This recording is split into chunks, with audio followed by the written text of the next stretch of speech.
Capítulo 23. La ciudad de los antiguos emperadores. Wangerianamente cabalgaba Bastian por aquella noche negra como la pez, a muchos kilómetros de distancia ya, cuando sus compañeros de batalla, que se habían quedado atrás, comenzaron a partir.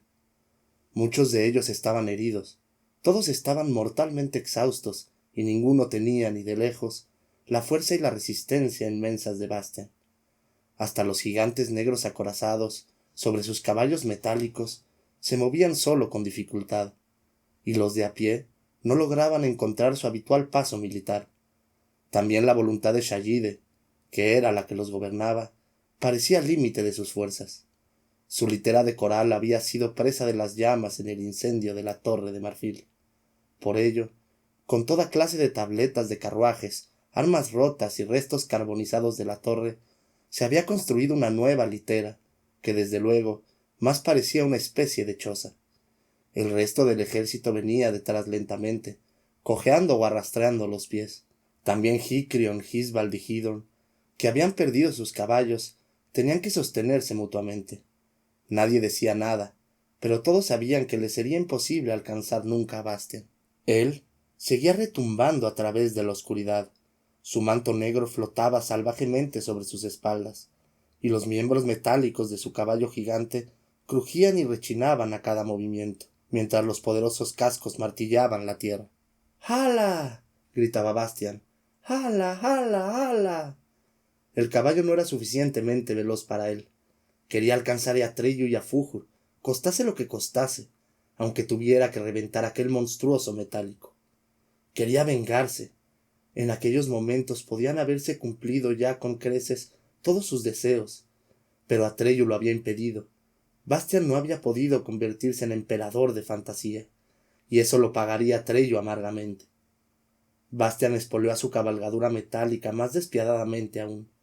Las articulaciones del caballo chirriaban y rechinaban, cada vez más fuerte, pero obedeció a la voluntad de su jinete, acelerando su vertiginoso galope. Muchas horas duró aquella loca persecución, sin que la noche se iluminase. Bastian veía continuamente en su imaginación la torre de marfil en llamas, y revivía el instante en que Atreyu le puso la espada al pecho, hasta que por primera vez se le ocurrió preguntarse por qué había titubeado Atreyu. ¿Por qué después de todo no había podido decidirse a herirlo para quitarle a Aurin por la fuerza?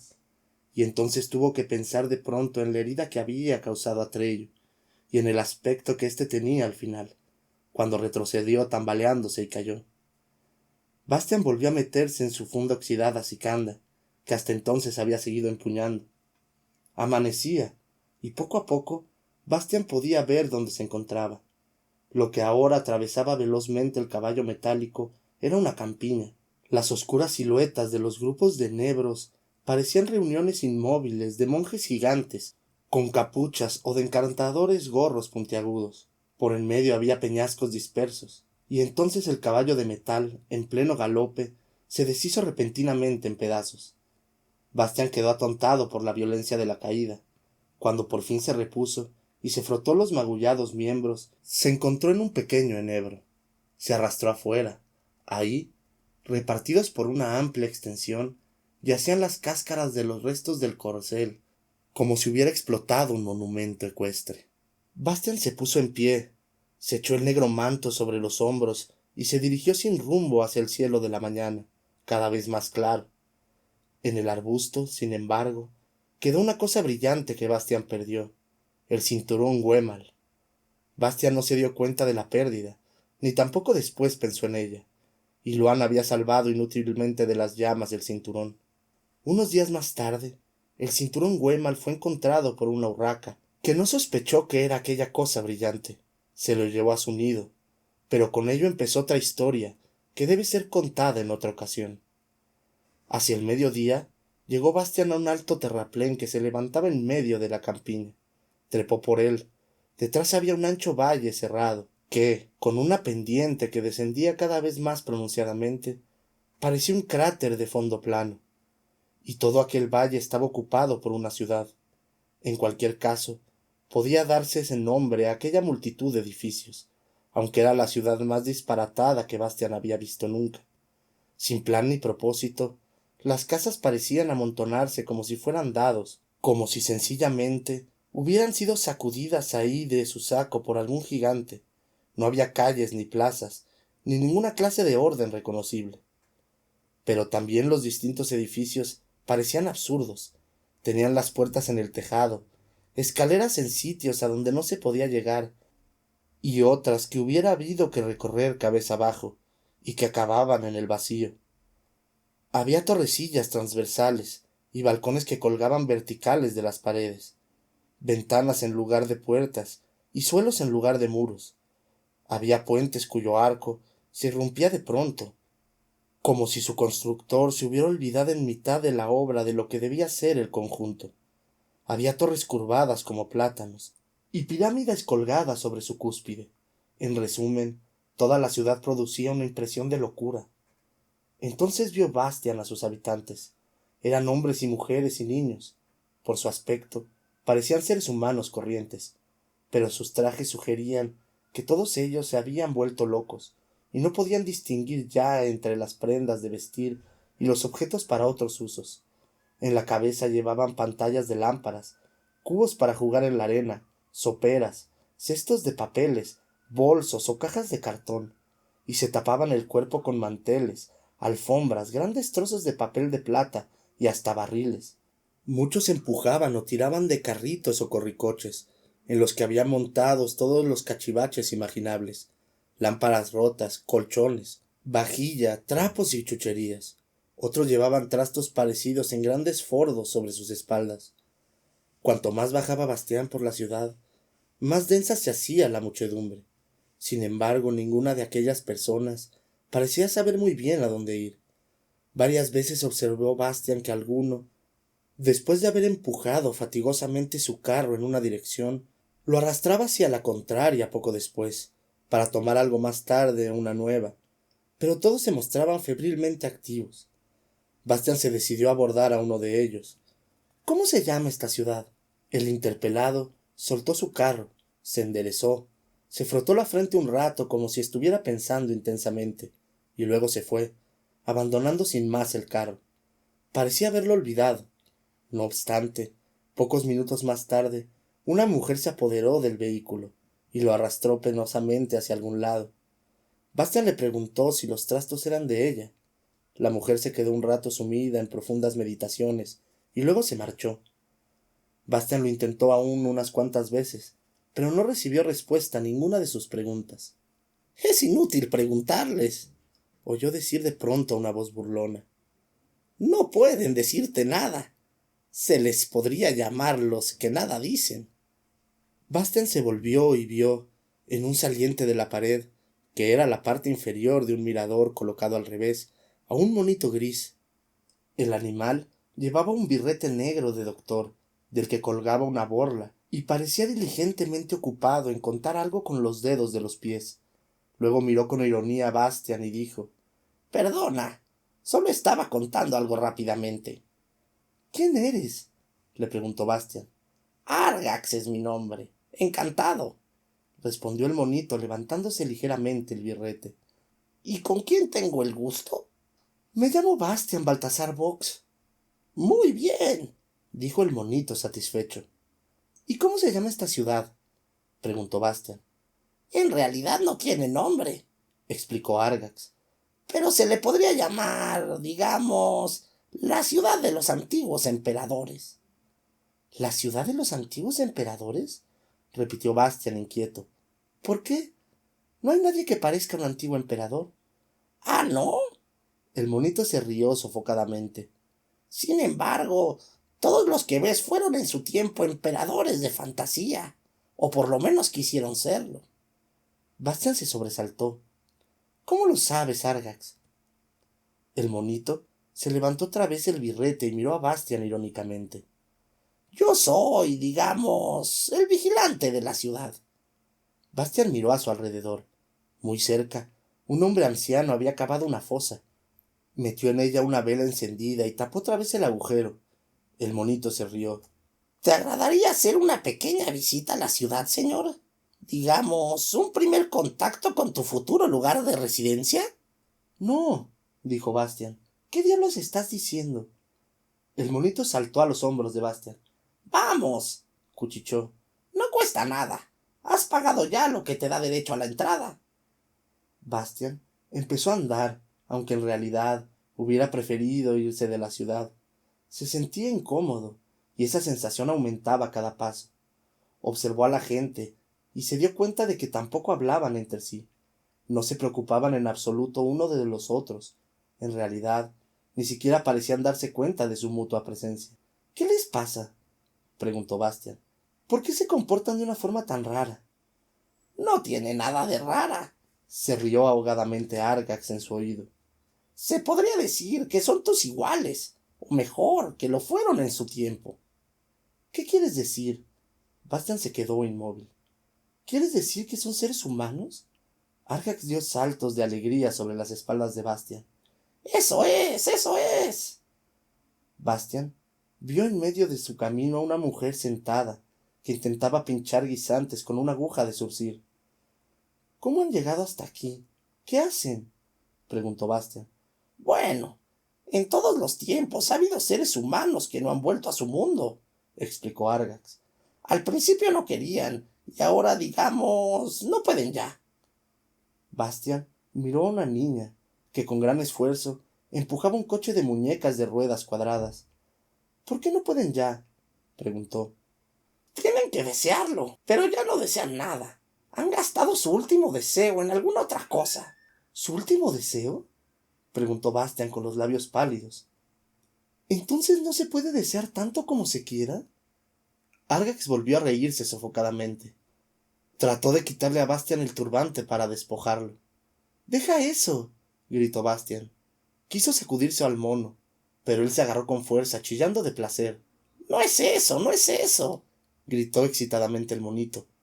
Solo puedes desear cosas mientras te acuerdes de tu mundo. Los que están aquí han agotado todos sus recuerdos. Quien no tiene ya pasado tampoco tiene porvenir.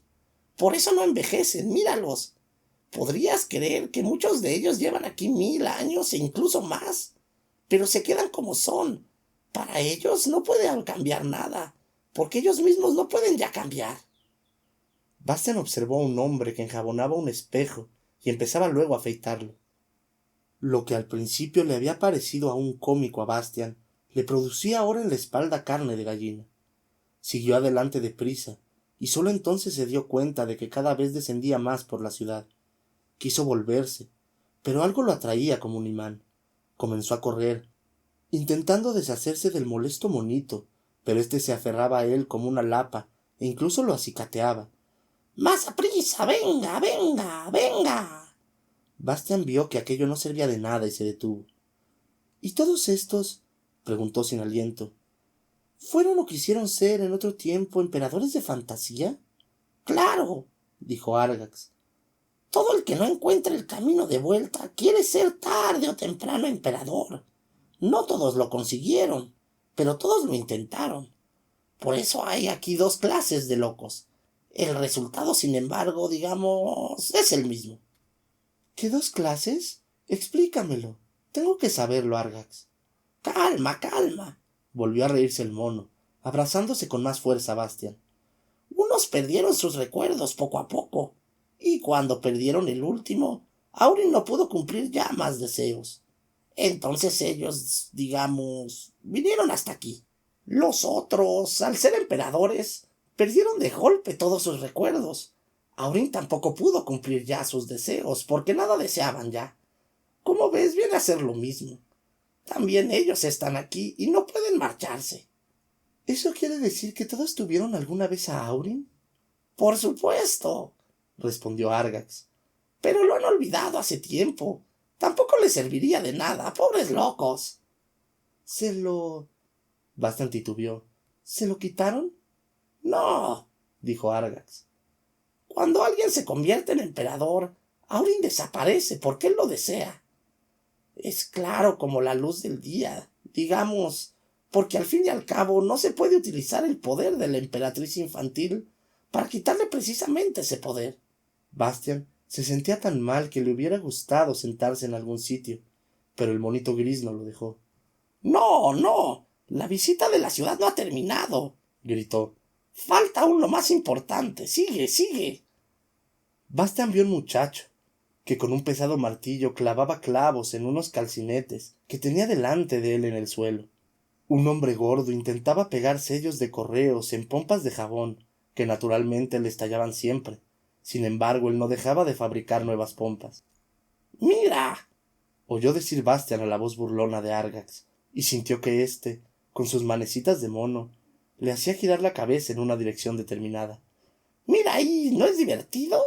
Había un grupo de personas, hombres y mujeres, viejos y jóvenes, todos vestidos con los trajes más extraños y sin hablar. En el suelo había un montón de grandes dados, y en los 6 lados de cada dado había letras. Una y otra vez, aquellas personas revolvían los dados, y luego los contemplaban fijamente largo tiempo. ¿Qué hacen? Susurró Bastian. ¿Qué clase de juego es ese? ¿Cómo se llama? Es el juego de la arbitrariedad, respondió Argax. Les hizo señales a los jugadores y gritó: ¡Bravo, muchachos! ¡Adelante! ¡No os detengáis! Luego se volvió a Bastian y le cuchicheó al oído. Ya no saben narrar. Han perdido el lenguaje. Por eso he inventado ese juego para ellos. Como ves, los entretiene. Y es muy fácil. Si lo piensas, tendrás que admitir que todas las historias del mundo, en el fondo, se componen solo de 26 letras. Las letras son siempre las mismas, y solo cambia su combinación. Con las letras se hacen palabras, con las palabras frases, con las frases capítulos y con los capítulos historias. Mira, ¿qué pone ahí? Bastian leyó: H, G, I, K, L, O, P, F, M, W, E, Z, V, X, Q. Sí, se rió sofocadamente Argax. Casi siempre pasa eso. Pero si se juega mucho tiempo, durante años, surgen a veces por casualidad palabras. No palabras especialmente ingeniosas, pero por lo menos palabras. Calambre espinaca, por ejemplo, o choricepillo, o pintacuellos. Sin embargo, si se sigue jugando 100 años, 1000 años, 100.000 años, con toda probabilidad saldrá una vez, por casualidad, un poema. Y si se juega eternamente, tendrán que surgir todos los poemas, todas las historias posibles, y luego todas las historias de historias, incluida esta en la que precisamente estamos hablando. Es lógico, ¿no? Es horrible, dijo Bastian. Bueno, dijo Argax, depende de cómo se mire. Esos de ahí, digamos, se dedican a ello apasionadamente. Y además, ¿qué otra cosa podríamos hacer en fantasía con ellos? Bastian miró largo tiempo en silencio a los jugadores y luego preguntó en voz baja: Argax, tú sabes quién soy yo, ¿verdad? ¿Y cómo no? ¿Quién no sabe tu nombre en fantasía? Dime una cosa, Argax. Si me hubiera convertido ayer en emperador, ¿estaría ya aquí? Hoy o mañana, respondió el mono, o dentro de una semana. De todas formas, hubieras acabado pronto aquí. Entonces Atreyu me ha salvado. Eso no lo sé, reconoció el mono. ¿Y si hubiera conseguido quitarme la alhaja, qué hubiera ocurrido? El mono se rió otra vez sofocadamente. Digamos que habrías acabado aquí también. ¿Por qué? Porque necesitas a Aurin para encontrar tu camino de regreso. Y sinceramente no creo que lo consigas. El mono batió las palmas, se quitó el birrete y miró irónicamente a Bastian. Dime, Argax, ¿qué puedo hacer? Encontrar un deseo que te devuelva a tu mundo. Bastian calló otra vez largo tiempo y luego preguntó: Argax, ¿puedes decirme cuántos deseos me quedan aún? No muchos ya. En mi opinión, 3 o 4. Y con eso difícilmente podrás arreglártelas. Empiezas un poco tarde, y el camino de vuelta no es fácil. Tendrás que atravesar el mar de niebla. Solo eso te constará uno. Lo que viene después no lo sé. Nadie sabe en fantasía dónde está para vosotros el camino de vuestro mundo. Quizá encuentres a Minrao de Yor, la última salvación para muchos como tú.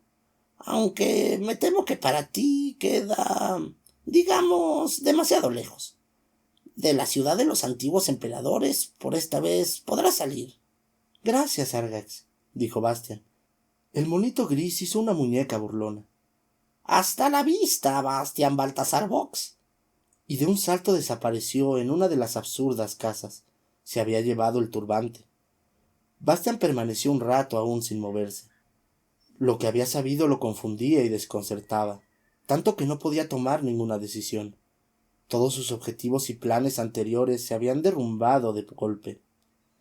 Le parecía como si en su interior todo hubiera sido puesto cabeza abajo. Lo mismo que en aquella pirámide que tenía ante los ojos, la parte de arriba había quedado abajo y la parte de atrás adelante. Lo que había esperado resultaba ser su perdición, y lo que había odiado su salvación. Ante todo, una cosa le resultaba evidente: tenía que salir de aquella ciudad de locos, y no quería volver jamás a ella. Se puso a andar entre la confusión de edificios sin sentido, y pronto se dio cuenta de que el camino de entrada había sido mucho más fácil que el de salida. Una y otra vez pudo comprobar que había perdido el rumbo, y se dirigió otra vez rápidamente al centro de la ciudad. Necesitó toda la tarde para llegar al terraplén. Luego salió a la campiña, y no dejó de andar hasta que la noche, tan oscura como la anterior, lo forzó a hacer un alto. Cayó al suelo agotado bajo un enebro, y se sumió en un sueño profundo, y en aquel sueño se borró en él el recuerdo de que, en otro tiempo, había sido capaz de inventar historias. Durante toda la noche vio una sola imagen en sueños, que no quería desaparecer y que tampoco cambiaba. Atreyu, con la sangrante herida en el pecho, estaba ante él y lo miraba, inmóvil y sin decir palabra. Despertado por un trueno, Bastian se puso en pie precipitadamente. La más profunda oscuridad lo rodeaba, aunque todas las masas de nubes que desde hacía días se habían ido acumulando parecían haber iniciado un gran alboroto. Ininterrumpidamente cruzaban el cielo los relámpagos. Los truenos resonaban y retumbaban de tal forma que el suelo se estremecía, y la tempestad aullaba de un lado a otro sobre la campiña, haciendo doblarse hasta el suelo a los enebros. Los aguaceros corrían por el paisaje como cortinas grises. Bastian se levantó, se quedó de pie, envuelto en su manto negro, y con el agua corriéndole por el rostro. Un rayo cayó en un árbol, delante mismo de él, partiendo el tronco nudoso. Las ramas se incendiaron inmediatamente, y el viento barrió sobre la campiña nocturna una llave de chispas, que los aguaceros apagaron enseguida. Bastian había caído de rodillas por el tremendo estallido. Empezó a escarbar la tierra con las manos. Cuando el agujero fue suficientemente profundo, se desciñó la espada Sicanda y la colocó en él. —Sicanda —dijo en voz baja en medio de los bramidos de la tormenta—, adiós para siempre. Nunca más ocurrirán desgracias porque alguien te desenvaine contra un amigo. Y nadie te encontrará aquí hasta que se olvide lo ocurrido por tu culpa y la mía. Entonces cubrió otra vez el agujero y puso por fin musgo y ramas sobre el lugar, a fin de que nadie pudiera descubrirla.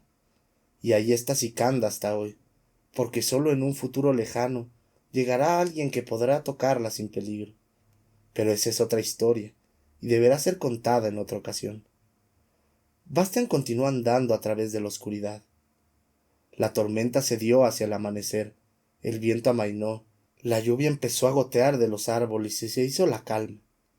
Aquella noche comenzó para Bastian un vagabundeo largo y solitario. No quería volver a ver a sus compañeros de viaje y de batalla. No quería volver a ver a Shagide. Quería buscar el camino de regreso al mundo de los seres humanos, pero no sabía cómo ni por dónde empezar. ¿Había en algún lado una puerta? ¿Un paso? ¿Una línea divisoria que lo llevara hasta ahí? Tenía que desearlo, eso lo sabía, pero para ello no tenía fuerzas. Se sentía como un buceador que buscara un barco hundido en el fondo del mar, pero se vería obligado a subir siempre antes de poder encontrar algo. Sabía también que le quedaban pocos deseos, por eso ponía sumo cuidado en no hacer uso de Auryn.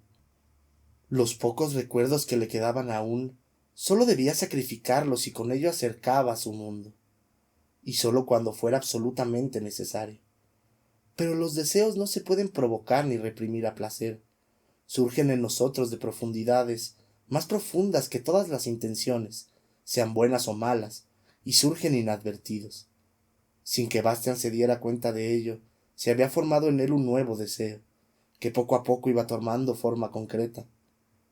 La soledad en que caminaba desde hacía muchos días y noches hizo que deseara pertenecer a alguna comunidad, ser adoptado por algún grupo, no como señor o vencedor, ni como alguien especial, sino solo como uno más, quizá el más pequeño o el menos importante, pero como alguien que perteneciera a ese grupo naturalmente y participara en la comunidad. Y sucedió que un día llegó a la orilla del mar. En cualquier caso, así lo creyó al principio. Era una escarpada costa rocosa aquella en que se encontraba, y ante sus ojos se extendía un mar de olas blancas y petrificadas. Solo más tarde se dio cuenta de que aquellas olas no estaban realmente inmóviles, sino que se movían lentamente, y de que había corrientes y remolinos que giraban de manera imperceptible como las agujas de un reloj. Era el mar de niebla. Bastian caminó a lo largo de la escarpada costa. El aire era caliente y un poco húmedo, y no había ni un soplo de viento. Todavía eran las primeras horas de la mañana, y el sol resplandecía sobre la superficie de niebla, blanca como la nieve, que se extendía hasta el horizonte. Bastian anduvo unas horas, y llegó hacia el mediodía a una pequeña ciudad que se hallaba en el mar de niebla, sobre altos pilotes, un poco alejada de la costa. Un largo puente colgante que oscilaba libremente la unía con un saliente de la costa rocosa. El puente se columpió con suavidad cuando Bastian lo atravesó. Las casas eran relativamente pequeñas, las puertas, las ventanas, las escaleras, todo parecía hecho para niños. Y de hecho, las gentes que andaban por la calle tenían todas las estaturas de niños, aunque se trataba de hombres con barba y de mujeres de altos peinados. Llamaba la atención el que apenas se les podía distinguir entre sí, tanto se parecían mutuamente. Sus rostros eran de un color pardo oscuro como la tierra húmeda, y parecían muy amables y tranquilos. Cuando veían a Bastian, lo saludaban con la cabeza, pero ninguno le hablaba. En general, parecían ser muy silenciosos. Solo rara vez se podía oír una palabra o una exclamación por las calles y callejas, a pesar de la gran actividad que reinaba. Tampoco se veía nunca a nadie solo. Siempre iban en grupos pequeños o grandes, del brazo o de la mano. Cuando Bastian miró más detenidamente las casas, comprobó que todas estaban hechas de una especie de trenzado de mimbre, unas de un trenzado vasto, otras de uno fino. Hasta el suelo de las calles era de la misma calidad. Y finalmente observó también que incluso los vestidos de la gente, pantalones, faldas, chaquetas y sombreros, estaban hechos del mismo trenzado, aunque en este caso de uno muy fino y artístico.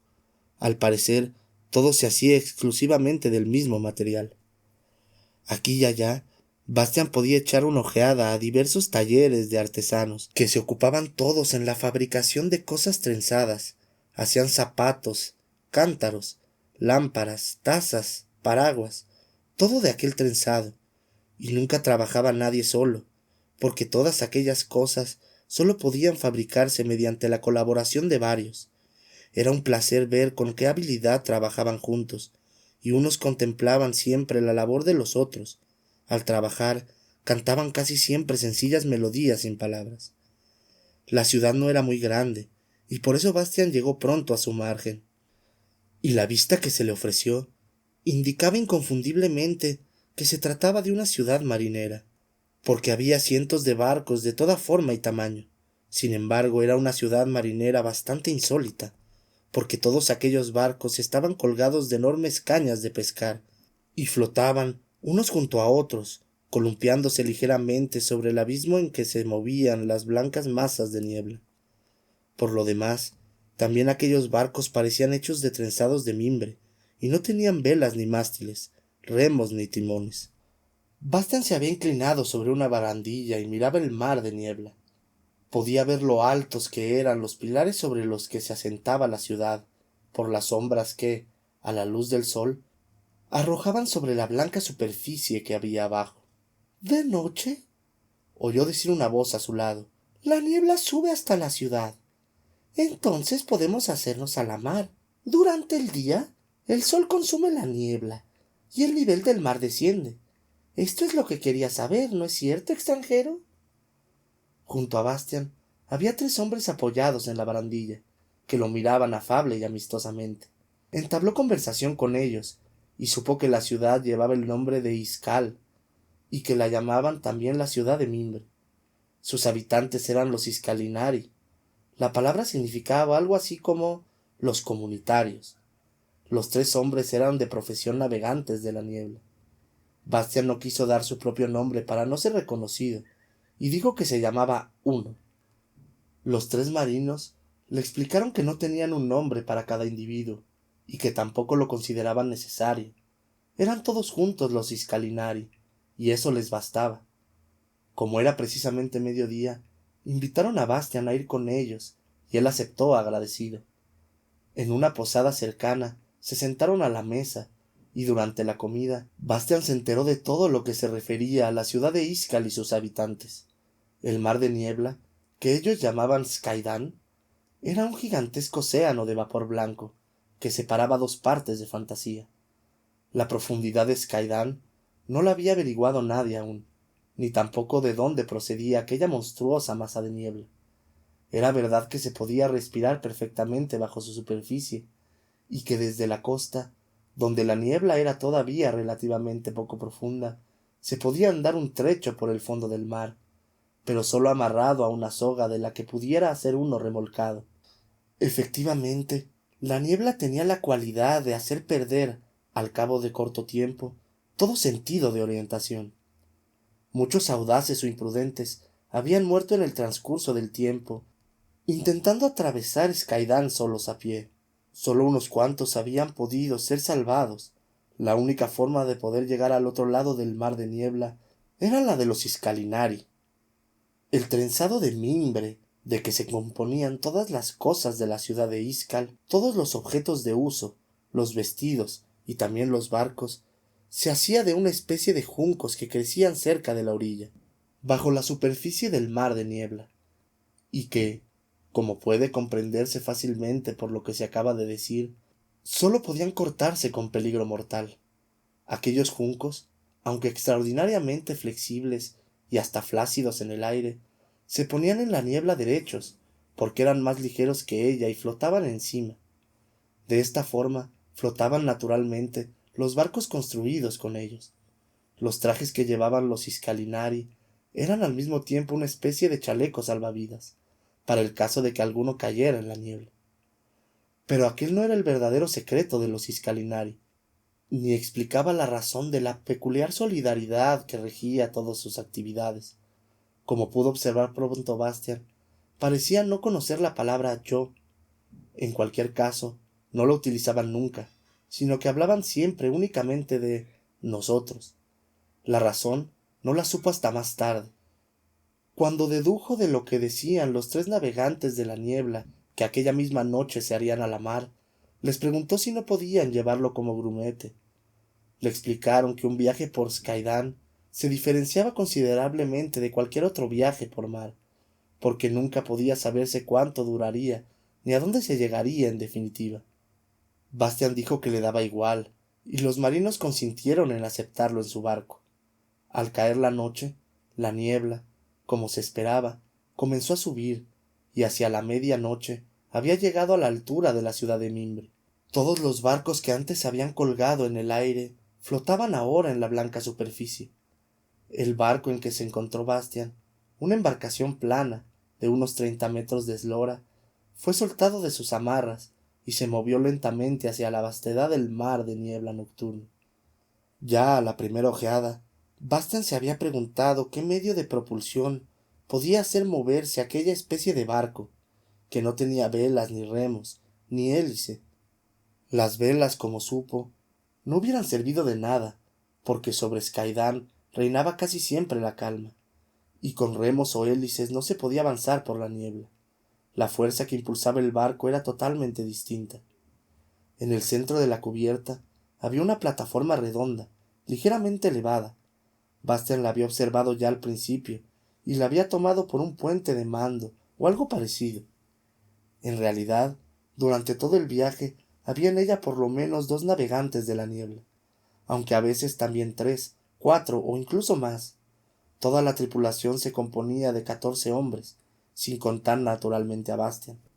Los que se encontraban en la plataforma redonda juntaban brazos y hombros y miraban en la dirección del rumbo. Si no se los observaba con mucha atención, podía parecer que estaban inmóviles. Solo con una observación más atenta se podía notar que muy despacio y de forma totalmente simultánea se movían en una especie de baile.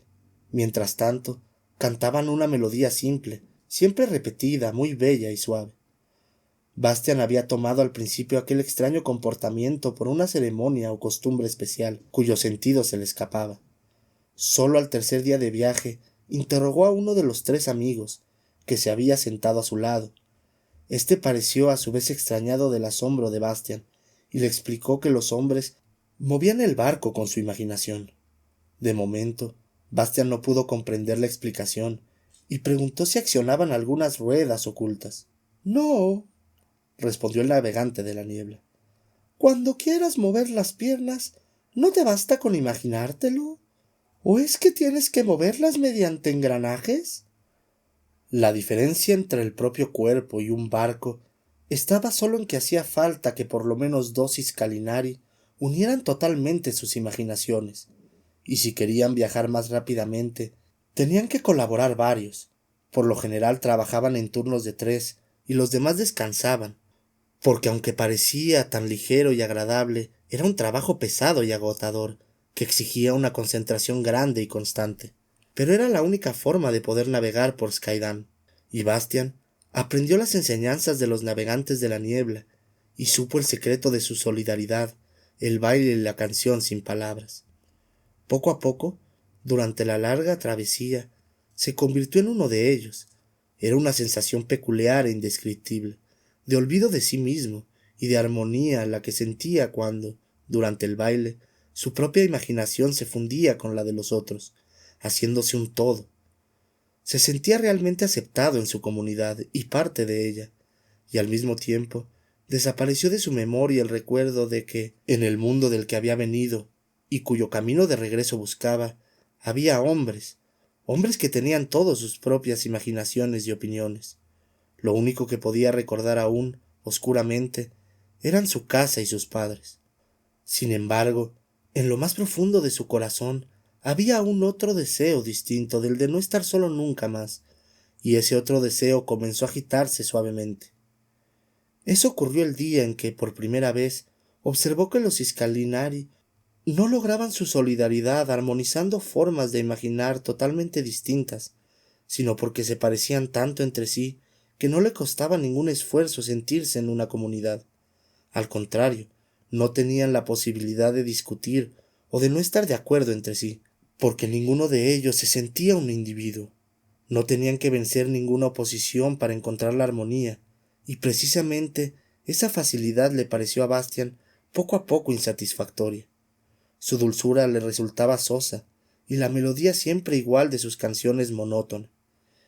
Sentía que le faltaba algo, que anhelaba algo, pero no podía decir qué. Eso solo le resultó claro cuando, algún tiempo después, divisaron en el cielo una gigantesca corneja de la niebla. Todos los Iscalinari tuvieron miedo y se escondieron bajo cubierta tan aprisa como pudieron. Uno, sin embargo, no lo logró a tiempo, y la monstruosa ave se precipitó sobre él con un grito. Cogió al desgraciado y se lo llevó en el pico. Cuando el peligro había pasado, los Iscalinari salieron de nuevo y continuaron el viaje con su canto y su baile, como si nada hubiera ocurrido. Su armonía no se había visto afectada, y no se lamentaron ni quejaron, ni dedicaron una sola palabra a comentar el hecho. No, dijo uno cuando Bastian lo interrogó al respecto. No nos falta nadie. ¿Por qué tendríamos que lamentarnos? El individuo no contaba para ellos, y como no se distinguían entre sí, ninguno era irreemplazable. Sin embargo, Bastian quería ser un individuo, alguien, no solo uno como los demás.